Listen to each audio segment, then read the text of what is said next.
Welcome to Daytime Ottawa here on Rogers TV. Oh my goodness, we got a great show for you, so stick around for the entire hour. But we're starting off the show with, I've been introducing some regular monthly guests that are coming on the show to join us, and my next guest will be one of those regular monthly guests. David Godso joins me. He's executive chef and the director of food and beverage at 18. Welcome, great to see. I guess I should say the 18 Hospitality Group. Yes, the whole thing. Yeah. Well, which includes what, for those that aren't familiar? So our little family, we're all located in the Byward Market. So Restaurant 18, our flagship restaurant, been around over 20 years. We have Social, Side Door, Clarendon, and then an event space attached to the Clarendon called The Hyde. Right. Yeah.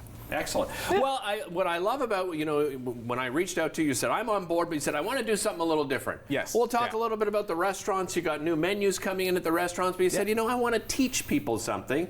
And what you wanted to talk about is more diabetic-friendly foods on the shows, right? Leading up, because you've had some of your own challenge. Tell me about your diagnosis, Dave. So, I was diagnosed actually just before the pandemic. Okay. I was at my largest. I was about 60, 70 pounds heavier than I am right now. I have had arthritis for a lot of years, and it was actually my rheumatologist that poked me to go get the right blood tests. One of the questions she prompted me with was, do you drink enough water? And I was like, oh yeah, I drink tons of water, not knowing that is one of the early signs of a type 2 diabetic. Really? Okay. Because what happens when you're not able to process that blood sugar is your body's only means of getting rid of it is to make you drink. So you're always thirsty, you're unquenchable thirst.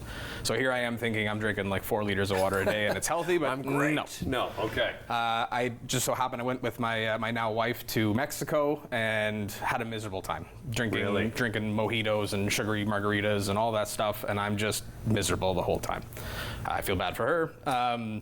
Come back, get the results of the blood test, and I'm off the charts, type 2 diabetic. Okay. So reality check, right? Yes. That's comes in when you're some lifestyle changes are around the corner here. And our industry has been plagued with addiction issues, and it still is. It really still is. But it's not necessarily the drugs and alcohol and the common ones. Sugar is probably just as much of a problem in society these days. Right. So one of the things that I was hoping to get out of this monthly segment was maybe talk a little bit about my challenges, some of the adjustments that I've made, and try to promote people to eat whole foods, to be more conscious with what they're eating.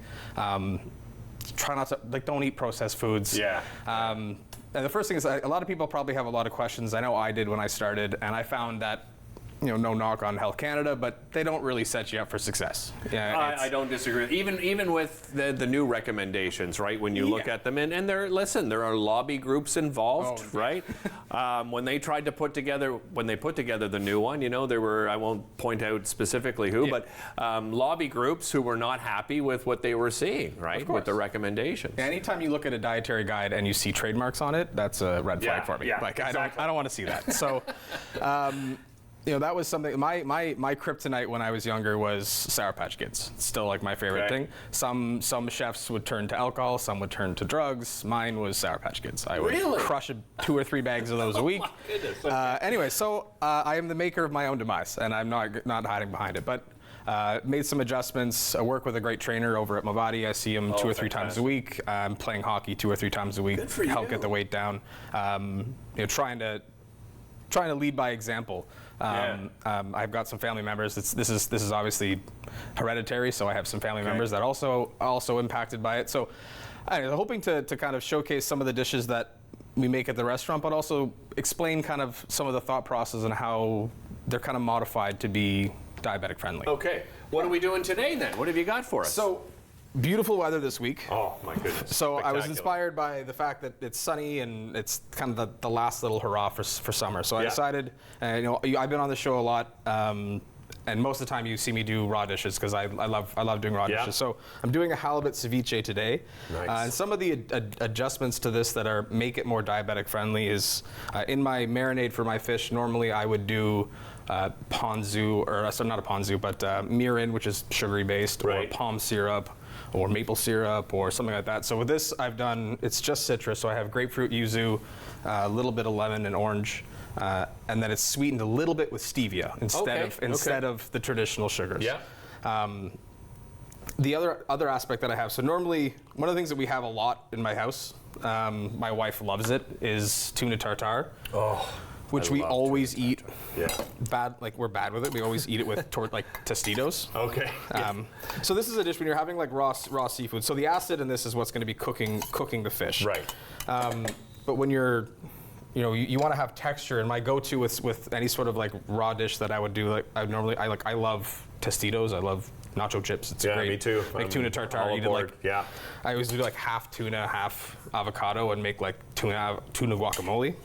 But for this dish, what we've done is, when you're worried about diabetic-friendly foods, you want to find foods that are ideally on the low end of the glycemic index. Right. So you're looking for legumes, whole nuts, like whole grains, low starch fruits, low starch vegetables. So stay away from like the potatoes and the rices and the processed wheat flours and like the Wonder Breads of the world.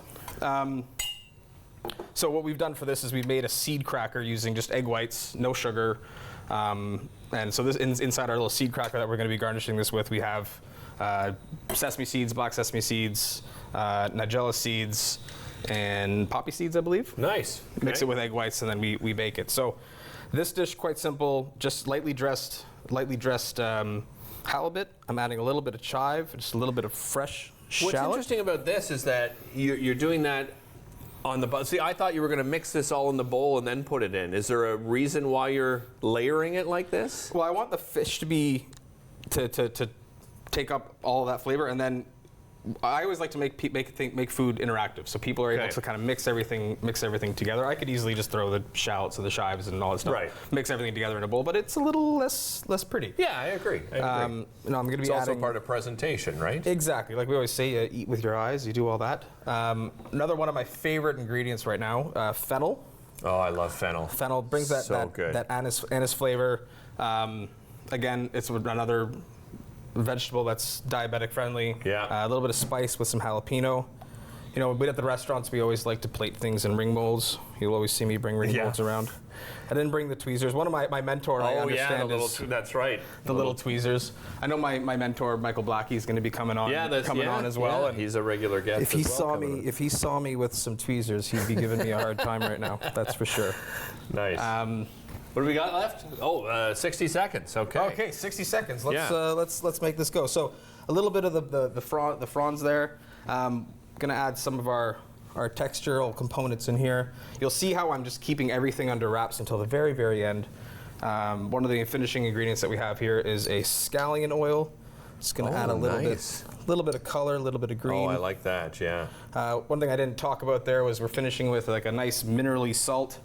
Diabetic food doesn't have to be boring. It can have flavor. 100%. I mean, we've seen that with vegetarian dishes and that kind of thing. Look at this thing. All new menus, pretty much coming up. Yeah. So it's busy time at the restaurants. All new menus. We got all my chefs are pumping out really good menus. We'll be rolling out new menus at Clarendon and Social real quick, and then 18 and Social afterwards. Well, we see you again next month. We'll see you again next month. We'll be right back after this. Great. Thank you.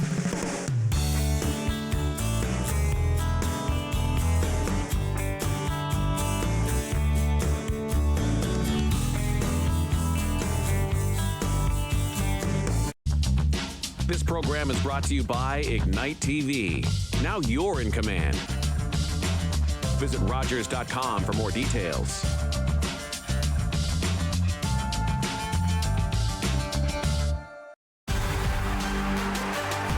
Unbelievable. You just never see that. Oh, what a shot.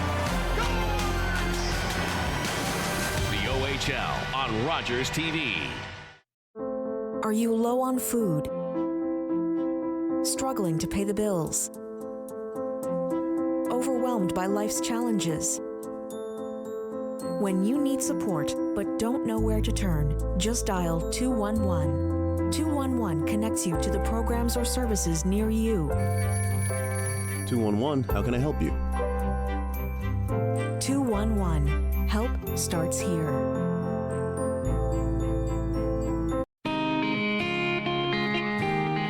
Hi, I'm Meg, and this is Fit Finley, and we're from Fit Over 50.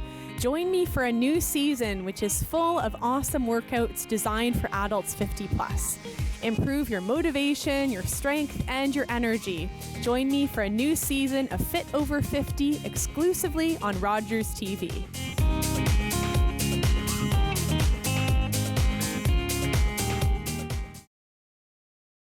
Play 4 games of bingo from the comfort of your own home each Monday at 7 p.m. for your chance to win money from our $2,000 regular bingo or $5,000 super bingo night. Kiwanis TV Bingo, Mondays at 7 p.m. on Rogers TV.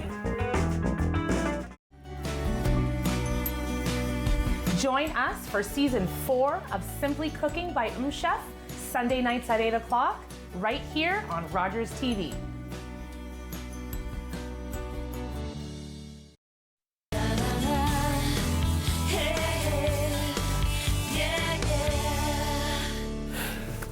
Welcome back to Daytime Ottawa here on Rogers TV. You'll recognize his voice, I know that for sure, and many of you will recognize his face as well because he used to work with us here at Rogers TV. Sports broadcaster, and I'm calling him our Daytime Ottawa Sens insider, Lee Versage, joining us here on the show. How are you, Lee? Have you considered changing your name to Derek Verfage or something like that? Yeah, just to match? Well, just to rise your level. Oh, I see. A little bit. Thanks for having me on the show. It's my pleasure. You know what? I mentioned you're our Sens insider, but I hadn't written this down, but I just, all the Blue Jays baseball talk over the last few hours. You're a big Blue Jays fan. What do you make of that decision yesterday to pull Berrios? Here's what I will say, and you know me, I'm pretty opinionated on a lot of things. Yeah. I'd like to stop everybody ever from hearing the decision to pull Berrios at this point. They scored 1 run in 18 innings. Did Bo Bichette get thrown out at the plate running through a stop sign? Yeah. Did Vladimir Guerrero Jr. get picked off at second base for no reason? Mm-hmm. And you want to blame a manager for one analytical move? And I'm not sure it's the manager. No, but they gave up 5 runs in 2 games. I know. And they scored 1 run. Stop talking about one analytical decision when your team in 18 innings scored 1 run and made more mental mistakes than you scored runs. Yeah. That's not a good combination. This is why I started with the Blue Jays, because I knew you'd have a strong opinion. I got fired up about everything, including your shoes. So, well, come on, you don't like the shoes? I love the shoes. Oh, you love the shoes. I'm fired up because because you love the shoes. I got you. Socks are another thing. A lot of people fired up when players get thrown on waivers, and let's start our Sens conversation with that. They lose Lassie Thompson, then they put a number of people, but the 2 that people were, of course, worried about was Jacob Bernard-Docker and Sokolov. Neither of them taken. But, teams put players on waivers for a reason, because they have to, right? Waivers is a thing that a lot of people get really, really uptight and concerned about at the beginning of the year when teams are making roster decisions. But, they lost Lassie Thompson, yes. But the fact that young players have to go on waivers because they've been around a little bit and they're not quite ready to be where you want them to be, and suddenly everyone's getting all up in arms that they're on waivers. Well, first, they didn't get taken. So every team has 2 or 3 of those guys, but we follow the Ottawa Senators. We don't follow the Anaheim Ducks. And do you know the 3 players on waivers for the Ducks and how Duck fans are going crazy? Of course not. Because they're fringe guys that you hope can make it if they're given a little bit more seasoning and a little bit more time. And not a bad thing to have them, clear waivers and end up in Belleville anyway, right? It's a way better thing. Yeah. Jacob Bernard-Docker and Igor Sokolov are going to get massive time in Belleville now, and they're going to be better. Now, are they going to get good enough to play a major role with the Ottawa Senators? Well, we don't know the answer to that. Yeah. But we do know that process, now that they're there, allows them all of this time. And when JBD, who I think is still a really good defenseman, has a really good first 3 or 4 months in Belleville and is one of the best players in the American Hockey League, are we going to sit back and go, I can't believe they put him on waivers? And nobody talks that way. But I do get it, because everyone focuses so much. I've heard Max Gannett's name way more than I ever should have in the last 3 weeks. Right. But we know the 6 guys that are going to be the defense. Yeah. So then you focus on, who's the 7th guy? I don't know. Yeah. Like, it might be Max Gannett. That's great. But why are we so focused on that instead of, is Thomas Chabot going to be better? How's Josh? I'm sure you're going to get to Josh Norris. Oh, yeah. Absolutely. Yeah. But how are the main players, how are they doing through camp, and are they ready to not start the season 4-12 and put everyone else in trouble? Yeah. I don't care about Max Gannett and Jacob Bernard-Docker and Igor Sokolov right now, because those players are still young players or fringe players that are going to try and get better. I wish Lee had an opinion. Yeah. So let's get to Josh Norris, because this is concerning, right? Yes. He's been held back twice, and they, I think both times they considered he tweaked his shoulder again. Mm-hmm. Fans, how concerned should fans be? I mean, people are talking long-term injury reserve now with him. How concerned should fans be? What's the most major injury you've ever had? Are you allowed to talk about that yourself? Yeah, of course. I broke both wrists at the same time in a cycling accident. So the next time you got on a bike, if you fell and broke your wrist again, how would that make you feel? Right? Like, how would you? Yeah, so, I mean, there's a mental aspect of it too. So then the third time you came back, you still love cycling and you're still going to get paid for it. Like, you still are going to do it. But you might be apprehensive. This is what Josh Norris is going through right now, and I think it's human. Okay. I think you don't think it's physical though? Well, just by the description of him tweaking it? I think it's more of a mental game. Okay. Where do I think something tweaked? Yes. Right. But do I think I would be more sensitive if I had gone through two shoulder operations, and then if something didn't feel right, I would be like, hey, something doesn't feel right. Like, what is it? Right. And maybe it's the slightest little thing, and maybe it's 10% physical and 30% mental, but I'm not ready to go yet. And okay. Does he go on long-term injured reserve then, at least for the first 10 games? What is it, 10 games or 24 days, something like that, right? One of the two? So if you're, and it's a good question, but Sens fans need to start the season really well, and so there's so much focus on that at the beginning. Right. Josh Norris has an 8-year contract. Yeah, paying him a lot of money. I don't think the first 2 weeks of the season of 2023, this guy's a really, really good player, and he's going to be for a long time, an important part of your team. You can't, if you start looking at this in a vacuum of 2 or 3 weeks, is he going to be ready for the opener? You're looking at it completely the wrong way. But if they start 4-12 without him. Yeah, but right? I think last year, if you look at some of the numbers, at the end of the year, without Josh Norris their offense was really good still. Yeah. Okay? It was still only 6 points out of a playoff spot. Right, too. it was still near the top, but all of the work, all of the deficiencies in the team didn't necessarily come from the offense. Right. It came from the defense core, it came from the goaltending, it came from, some of the forwards not getting back and doing some of the things that they're responsible for, but it didn't come from offensive production. Well, I'm glad you mentioned those things, because we're going to come back and talk about exactly what you just said, the defense core, goaltending, and of course Shane Pinto. We'll be back with Lee right after this.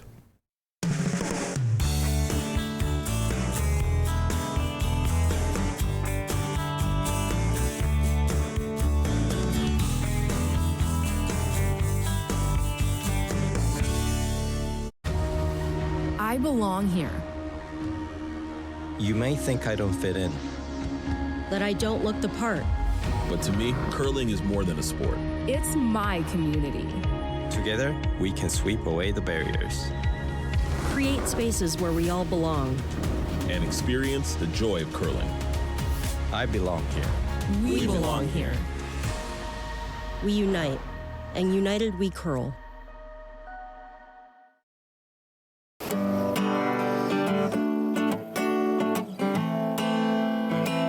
I'm a singer-songwriter from Six Nations, and I've been writing songs about my experience, and with that being said, it's helped me hold hope in my heart in following my dreams and being resilient to everyday Indigenous battles. Competition between spirit, earth, and wind, let me tell you now.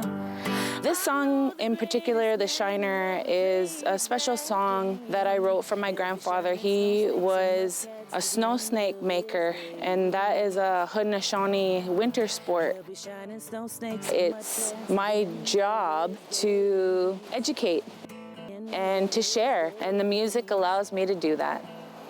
He'll be shining snow snakes and mud cats to the end of his days.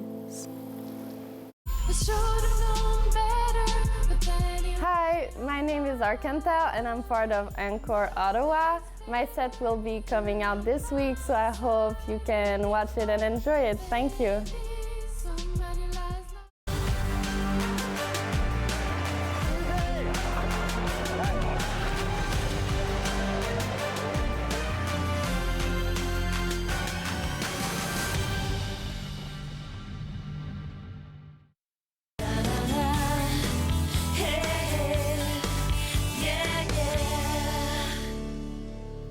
Welcome back to Daytime Ottawa, back talking Ottawa Senators with our Ottawa Senators insider, Lee Versage. And Lee, so we talked about Josh Norris, let's put that aside because the other concern that everybody's talking about is signing Shane Pinto. Yep. And I don't think it sounds like they're necessarily that far apart. It's just we're in a situation that I don't think we would have ever thought we'd find ourselves in going back 2 years ago, being so close to the cap.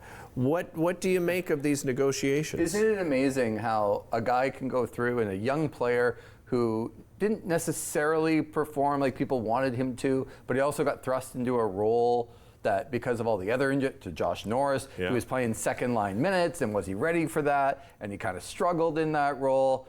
And suddenly you come to training camp and, oh my God, Shane Pinto, he's the most valuable guy in the world. How could these negotiations be going on? Is a rookie? No, he's a really good player. But what I'm saying is that when you have somebody like this, people crap on him all year long, and then, oh, he's really important. And yes, he was really important then when you were crapping on him too. So he is an important player. But I don't make a lot of this. This will get done soon. With Sokolov and JBD clearing waivers, they have saved a little bit more money there. Right. And it's just sort of finding the right balance until you don't have to be, the salary cap, you don't have to be under it until you actually step on the ice for game number one. And they're not there yet. Yeah. And you still don't know what's going to happen. And everyone's throwing out trade this guy and trade that guy, and trade Joseph or trade Brandstrom. No. It's not easy to make trade. And I like Brandstrom as a player. No, but you're not doing that anyway. Brandstrom's good. You're hoping Joseph rebounds. You're not just trading a guy to make room for another guy and giving up assets. Like if I trade Matthew Joseph, okay, sure. Another team's going to go, what else are you throwing in? Yeah. What do you mean? Well, we're not just taking his over $3 million salary for nothing. Yeah.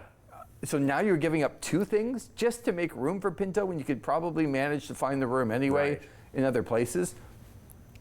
I know people freak out at the beginning of the year, but this isn't that big of a deal, folks. Shane Pinto will be playing sooner rather than later.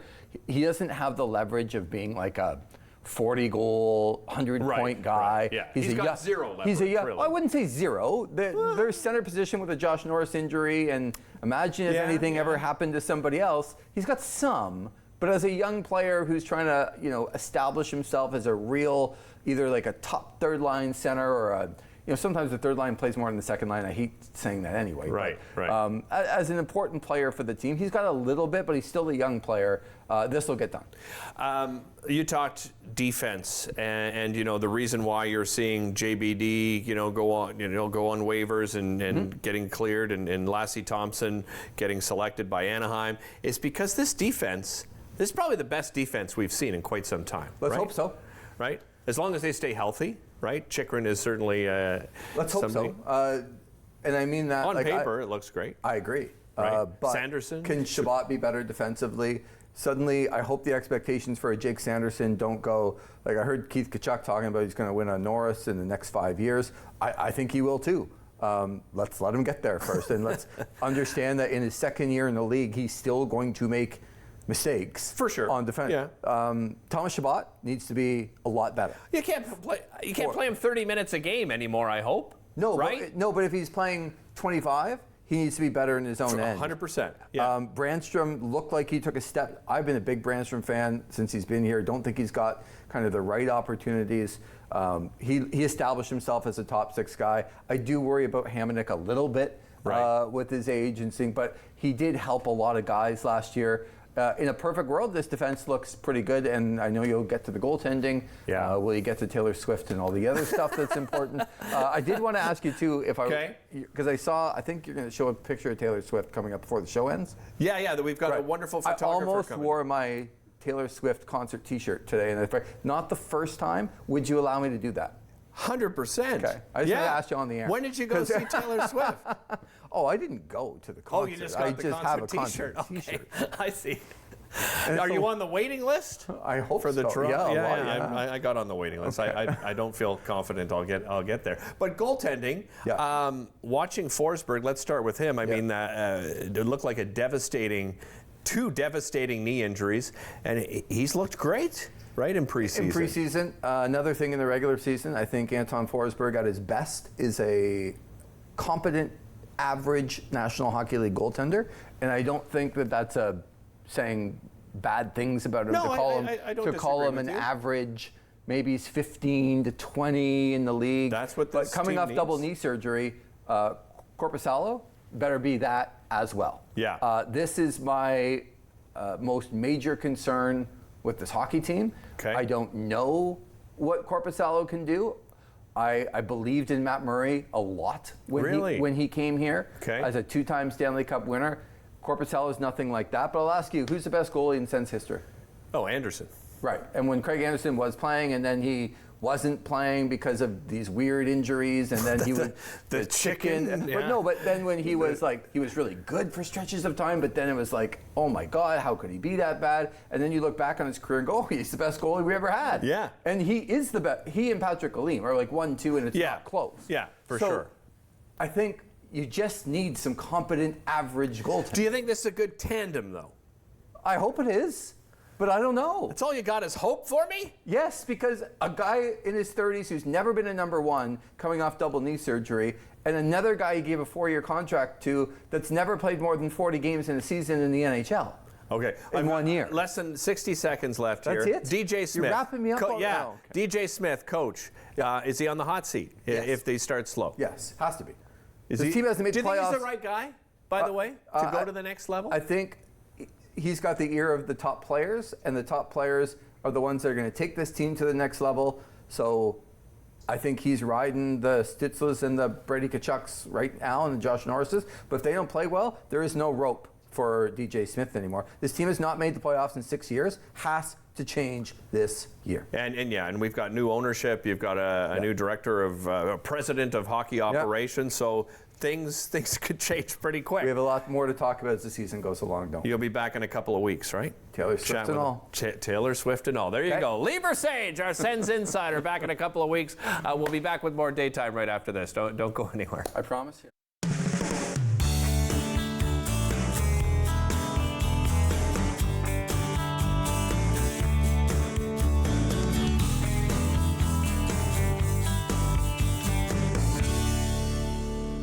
After a night out with your friends, there's always options for getting home safely.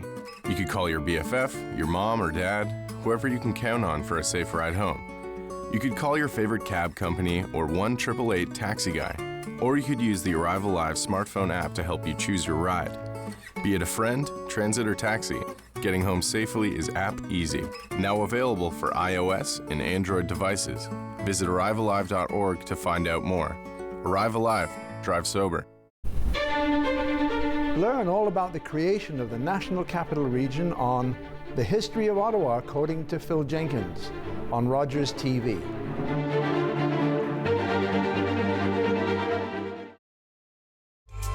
Celebrate Ottawa returns this fall with brand new episodes starting October 15th. The show features people, places, and events that make Ottawa such a vibrant place to call home. Join us Sunday evenings at 7. I belong here. You may think I don't fit in. That I don't look the part. But to me, curling is more than a sport. It's my community. Together, we can sweep away the barriers.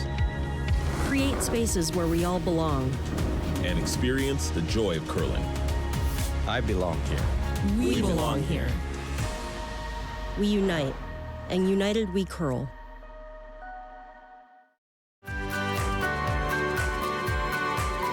Join me, holistic chef Daniela Croco, for season 4 of Simply Cooking by Chef, right here on Rogers TV. Little brown girl, little brown girl. Hey, I'm Picasso Win Von Teef. I'm so happy to be involved with Encore Ottawa Season 3. I can't wait for you guys to see what I have in store for you.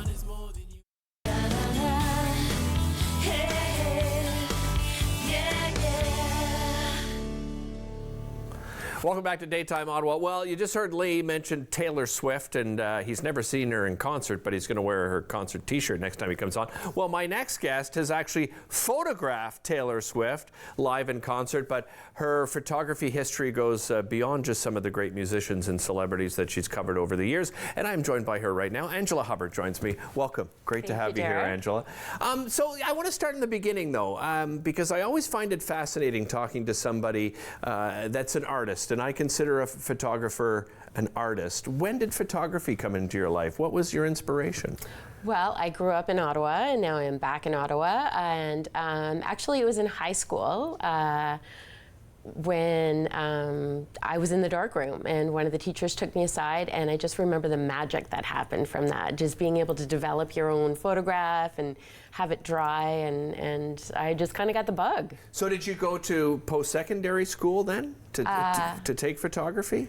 No, okay. I kind of hit the ground running and photographed a lot of Ottawa local bands. Very cool. Then I thought, well, I'm just going to go out to the West Coast because there seems to be a bit of a buzz going there, and that's when the grunge era started happening and all these bands from Seattle started coming up, and yeah, just kind of. And here you are today, an award-winning, international award-winning photographer. So how did those opportunities come, though? I mean, that's probably many photographers' dreams, right? To be able to photograph celebrities and musicians like you have. Well, moving from film to digital, there was something called the internet that just started in the middle of my career. Yeah.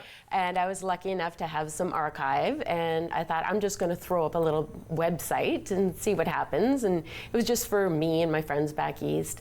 And I was lucky enough that I got in contact with someone at Rolling Stone magazine, and just started working for them in 1998 in Vancouver, and started photographing bands like No Doubt and Smashing Pumpkins and Foo Fighters, and then had an opportunity to do some work with them in the States. Okay. And then just kind of met an array of people, and went from one band to another, working in the production aspect of it, and it was pretty fantastic. Did you tour with, we're just looking at here, Taylor Swift, right?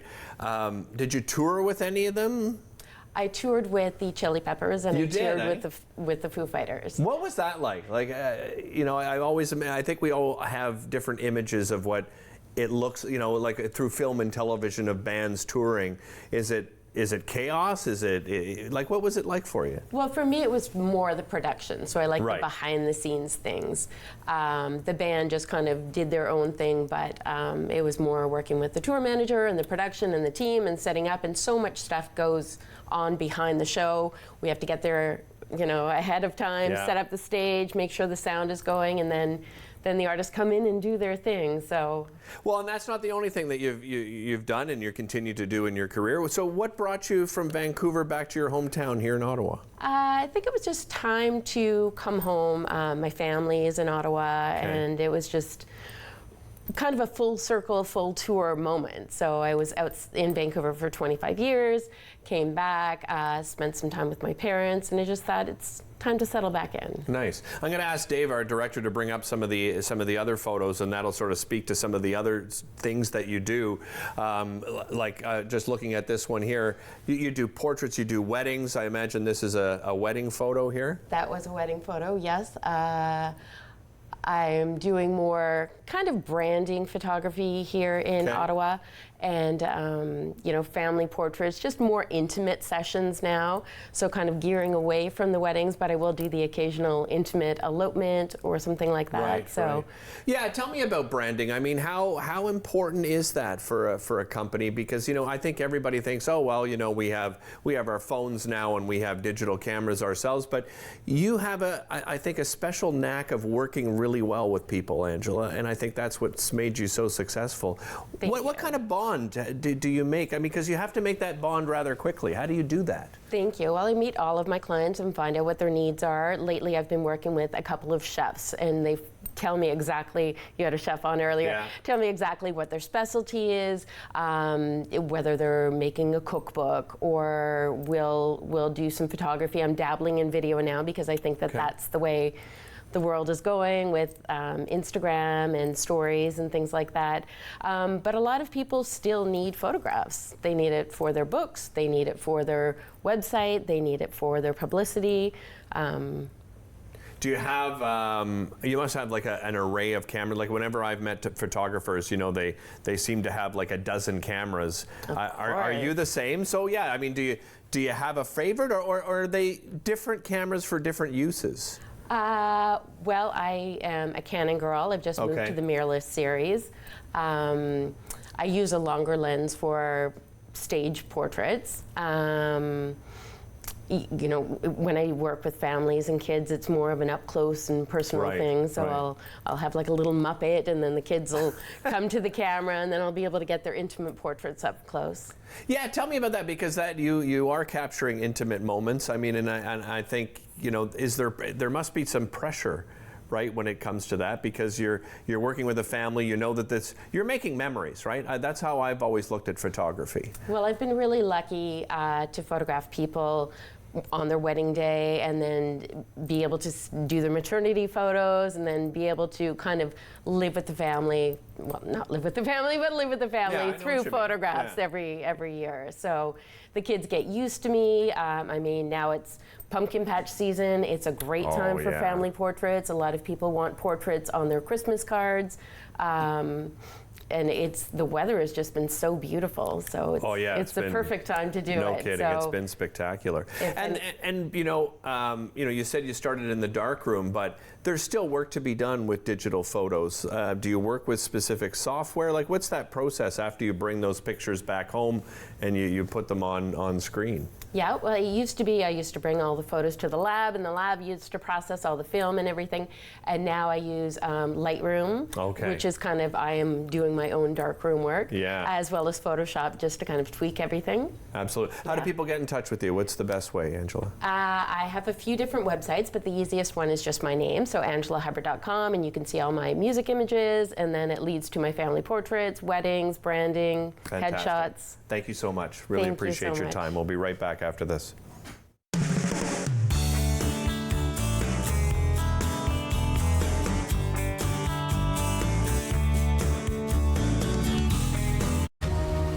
I belong here.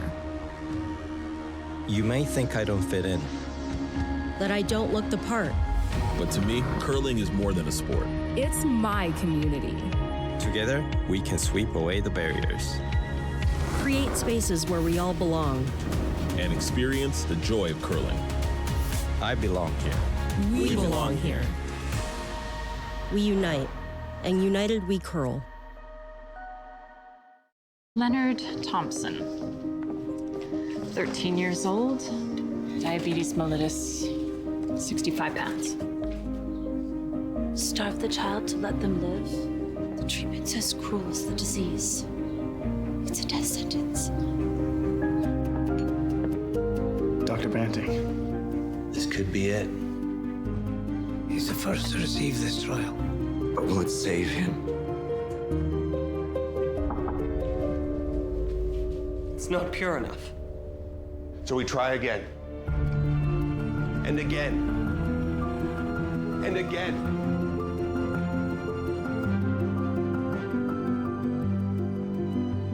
Before the discovery of insulin, diabetes was a death sentence.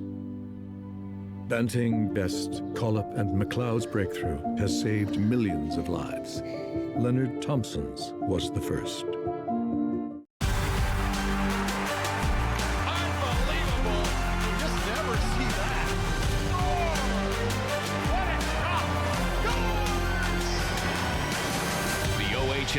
on Rogers TV. Play 4 games of bingo from the comfort of your own home each Monday at 7 p.m. for your chance to win money from our $2,000 regular bingo or $5,000 super bingo night. Kiwanis TV Bingo, Mondays at 7 p.m. on Rogers TV.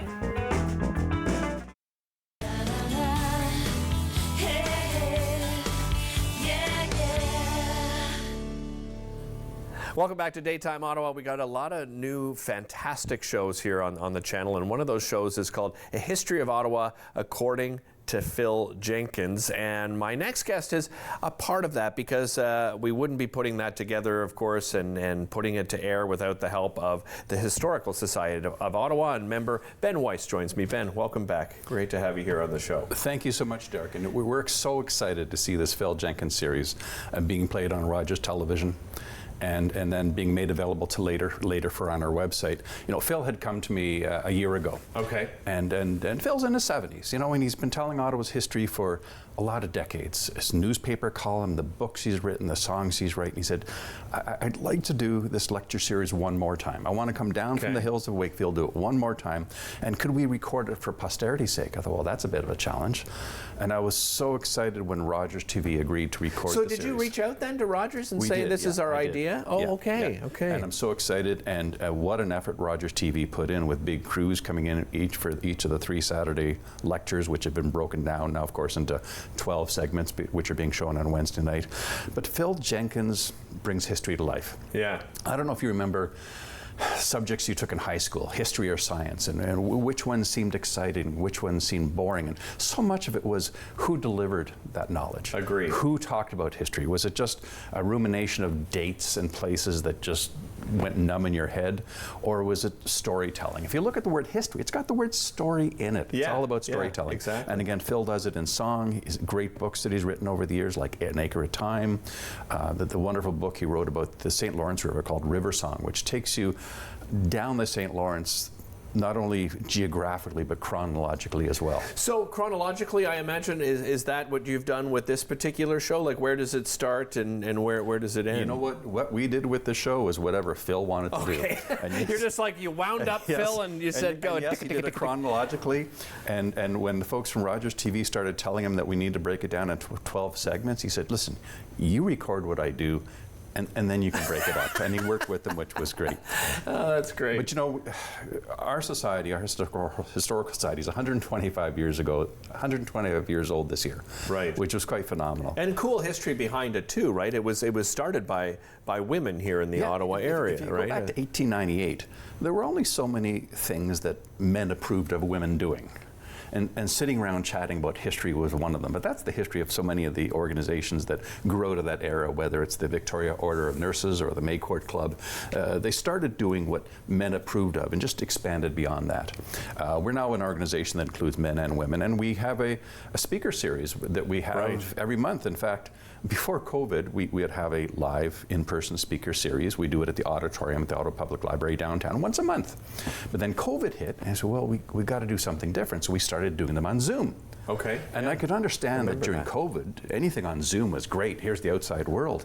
But even after COVID, our Zoom presentations are even more popular than our... So now we're in a situation where we have to offer both twice a month. So you're doing it hybrid then? No, we're doing one of each twice a month. Oh, I see. Okay. Actually, we have some posters, David. You wouldn't mind pulling them up, because you've got some coming up very shortly, right? Here's one here, right? So that, of course, is the broadcast schedule. Oh, that's the broadcast schedule. Yeah, on Rogers TV here. Yeah, 7:30 on Wednesdays, and here's the next in the speaker series. A very important story. You know, there was great urban renewal in Ottawa and other huge cities, big cities around the world in the mid-century, and people's politicians, statespeople, business people, the hearts were in the right place, but it disrupted neighborhoods. And Lower Town was very much disrupted by urban renewal in the 50s and 60s. So that's an important story Mark Oban's going to tell. And that'll be live in the auditorium. Okay. This one, Randy Boswell. Randy Boswell, like Phil, has written for the paper for many years. Yeah. And Randy tells great stories as well. Animal Tales, that'll be a lot of fun, October 21st. And this is such an important story. Phyllis Turner Ross Her story itself is incredible. She came to Ottawa in the 1930s, a single mom trying to find a way to feed her kids. She got a job with the civil service. She rose to become the most important woman in the civil service by the time wartime came along. She was basically in charge of food rationing. But the flip side of the story is her son, one of these children she was taking care of, became Prime Minister of Canada. So you can imagine the exposure he would have had to people in their home in Sandy Hill and all that great stuff. So that's a great story we're going to tell as well. Very cool. I want to talk about the Historical Society of Ottawa in general. And what's your mission? What is the purpose of it? You know, it's to share history, it's to tell stories. Right. And again, you know, what have we been doing? We've been telling stories for 125 years, and we want to do it in such a way that's engaging, because it's so important to understand history. There's nothing new in this world. Right. Everything, there's a saying, history repeats itself, but the one I love is history doesn't repeat, it rhymes. And it's so true, because everything that's happening today, whether it's in politics or the environment or swift change in technology, we've been there before. Yeah. You know, our head spins these days. There's a new edition of the iPhone every 6 months. But if you go back to the 1800s, telephone came along, Ottawa became electrified, the electric streetcars came along. The prime ministers had to use a telephone for the first time. Long distance telephone came out. All of this technology, it's not new. Everything that's happening today has happened before. If you understand the past, not only do you understand today, but you can foresee the future as well. Ben, you're a great storyteller in your own right. Like, I know you love telling. Well, my colleague Sam LaPrade has you on the show all the time, right? Talking about different stories. Did storytelling come naturally for you, or through your work with the society, all of a sudden you just became passionate about it? We all love to tell stories. And when Some are better than others, though, is what I discovered that history could be made interesting, much more interesting than back in high school, and I apologize to my high school history teachers. But you know, back when, I remember reading books by Pierre Burton and the way he could storytell. Right. More modern day books by Charlotte Gray, books by Phil Jenkins, songs that Phil Jenkins wrote. When you get into storytelling, it just brings anything alive. Yeah. Are you a weekly guest on Sam's show? Actually, I did it for a year. Okay. We concluded in August. Oh, you did? Okay, okay. Because I was gonna promote it there for you. But what I will do is thank you so much, Ben. Really appreciate it. The History of Ottawa, according to Phil Jenkins. You can catch it here on Rogers TV every Wednesday at 7:30 p.m. And if that's an inconvenient time for you, not to worry. If you head over to rogerstv.com/Ottawa, you can check out the schedule, because there's repeats there to have a look at. We'll be right back after this.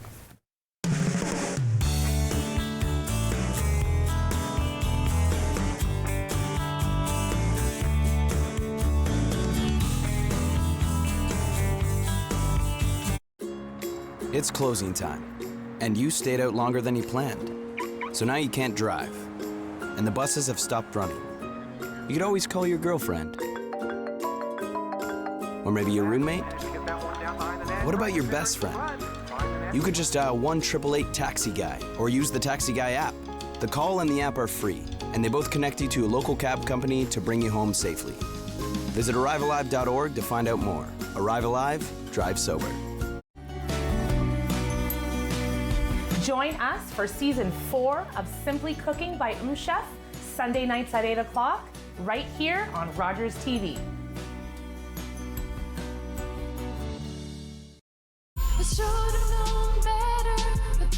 Hi, my name is Arkantel and I'm part of Encore Ottawa. My set will be coming out this week, so I hope you can watch it and enjoy it. Thank you.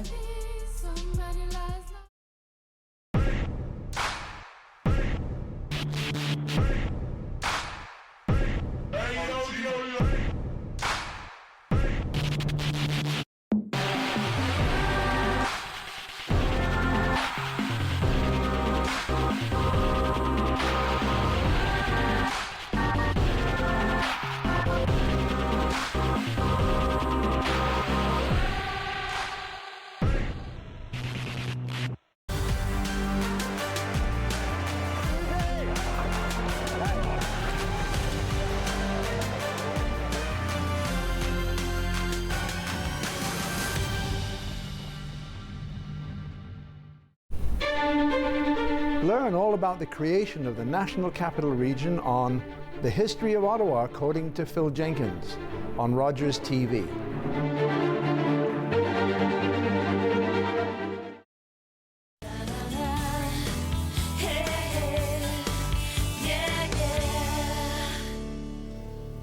Welcome back to Daytime Ottawa. My next guest is multi-talented. She wears many hats. She's an author, an educator, an entrepreneur. She has a brand new book of prose we're going to tell you about, but also talk a little bit about her just incredible background. I'm joined by Hanye Koshku. Welcome to the show. Great to have you here, Hanye. And let's start with that. I mean, you've worn many hats over the years. I just described you, right, as an author, educator, entrepreneur. What did you start as one of those three? Yeah, I started off as an educator, teaching on college level and then university, and then I eventually progressed into going in writing, and then from there I went into becoming a techpreneur. Yeah, as an entrepreneur, there are so many challenges, right, building something, and you've built something called, the E-Tree, right? E-Tree Group. Yeah, tell me about the E-Tree Group and what that inspiration was. It's a tech company, it's a startup. We're still growing, but we focus on interactive learning. Okay. Interactive learning when it comes to onboarding and training, and when you think about the type of training that you get or onboarding you get when you start a new job. Right? How are you learning? How are you learning the new processes in place, right? So we create interactive learning in a form of e-courses so that folks are able to have better knowledge acquisition. So is that more employer or employee oriented or both? A little bit of both. Okay. A little bit of both. The employer hires us and we create the interactive courses for them. I see. Okay. And then they distribute it to their team. When did writing come into your life? A little bit in between all of this. Okay. Let's talk about this book. Yes. It's called Because I Can, but this book in particular, very personal for you. Tell me about that. It's right on, like you said, Derek. It is very personal because it talks about my journey. It talks about my journey from the time I was born in the Middle East. I was born in Iran, all the way to immigrating here to Canada with my family, and just everything that I've gone through, whether it was war, whether it was integrating into Canadian society, and just becoming the woman that I am now. Can you expand on that? First of all, tell me about your childhood. And you mentioned, growing up in war. What effect did that have on you? I think anytime any child, especially, goes through war, it leaves an imprint. Yeah. It's something that you never really lose. It will always stay with you, but at the same time, I'm blessed because I have an incredible family and friends who have always been there and who support me along the way. So you learn from it. You learn from it and you move on. Did your family come to Canada to flee the war? Yes. What was that like then? Of course, you're in a whole new country, right? A foreign land, and you mentioned integrating, and I think Canada's pretty special in that we're a multicultural, diverse community. But was there challenges within that? Oh my gosh, so many, because at the time when we came, mind you, this was over 30 years ago, 34 years ago. When my family and I came, I couldn't speak a word of English. I was a child. I was really, really young. Right. None of us really spoke the language. Being able to integrate into that, being able to know that, hey, how am I going to be able to actually fit in? One of my ways was I have to get that Canadian accent. How am I? And I think a lot of folks who are immigrants can really relate to that, because it's something that in our heads we're like, if we have that one thing, right? How do we connect, right? So it's been really a journey. In the book, how do you tell the stories? Because I said it was a book of prose. Yeah, poetry. So it's poetry. So yes. That must be really an interesting experience, telling your own personal life story in poetry. I imagine that makes it a better connection to people, right? I feel so, and I've had a lot of wonderful responses from folks. A lot of folks who have told me that they have been able to connect with it simply because they've identified certain aspects of it that they too have lived. Right. So it might not have been necessarily, let's say, immigration, but it was the trials and tribulations of being a woman living in a country where you might not necessarily always feel like you fit in. Right. So there's a lot of different themes within the book. Under that umbrella or I guess title of entrepreneur, you co-founded Peacock Press as well. Right. Tell me about how that came together. So Peacock Press was really a combination of myself and my business partner. We really love books and we really love being able to tell diverse stories. our goal with Peacock Press has been, how can we be able to share the voices of folks who have historically been unheard? Right. Like, that is our goal. And that's the message that we want to bring when it comes to the different authors that we will sign and that we want to have under Peacock. How long have you been around with Peacock now? So it's been like 3 years. 3 years now. Yes. An interesting time to start a business, but probably not a difficult time, right? Because a lot of people, turn to books, right? In particular during lockdowns and the pandemic. How successful have you been so far? It's been great. Yeah. So we can find my book because I can at Indigo. We're on Amazon. It's going well, and we're looking to continue to expand like any other business. And we're here to connect with folks. Yeah, and I'm guessing still looking for more diverse voices, right? To share their own stories and to share their culture and stories. And I know the two things you say are major factors in your life. And if you're wondering why Hanye is so successful, it's because she deals with consistency and discipline. Yes. And those are two things that don't come easy to a lot of people. So congratulations on that, Hanye, and congratulations on the book as well. Thank you so much. Appreciate your time today. Same. All right, take care. Thank you so much. Don't go anywhere. We'll be back to wrap things up and go over a few things, and I'll tell you how you can get in touch with me as well if you have a story idea.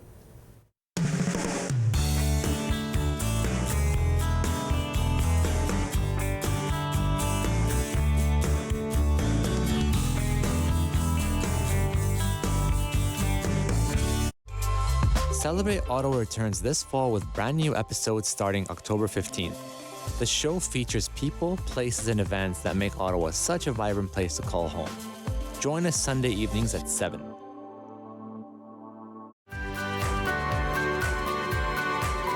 Join me, holistic chef Daniela Croco, for season 4 of Simply Cooking by Chef right here on Rogers TV.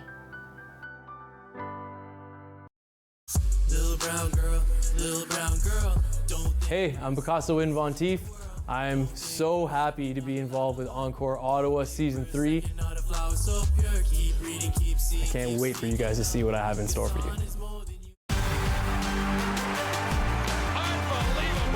You just never see that.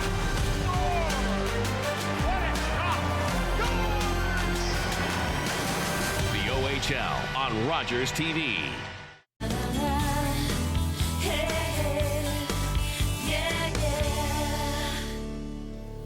Welcome back to Daytime Ottawa. This is probably the first show since we started in early September that we don't have an event to tell you about to wrap up the show. But let's get through some of the content. A big thanks, by the way, to Executive Chef David Godso. He's also the Director of Food and Beverage with the Restaurant 18 group there. They do a fabulous job. But David's going to continue to come on the show on a monthly basis. And just before he left, he was telling us how he's going to do some different themes. And he'll show us some tips and tricks, some of the things that he's learned over his long career in the culinary business. So you can look forward to David. Also, a big thanks to broadcaster Lever Sage, who has agreed to be our Ottawa Senators insider. So he'll be back on a regular basis throughout the season to talk about, things that went well, things that went wrong. As you can see, Lee does not have a problem sharing his opinion on everything, whether it's positive news around the Senators or negative news, but there's a lot of excitement around the team. So we're excited to have him on board. Angela Hubbard, our photographer, was on the show. Again, if you want to see some of her work, some of the celebrities and musicians, and of course some of her beautiful photography with portraits and families and so forth, you can head over to angelahubbard.com. We'll see you next time here on Daytime. Call the Rogers TV viewer response line, email us, or connect with us on social media.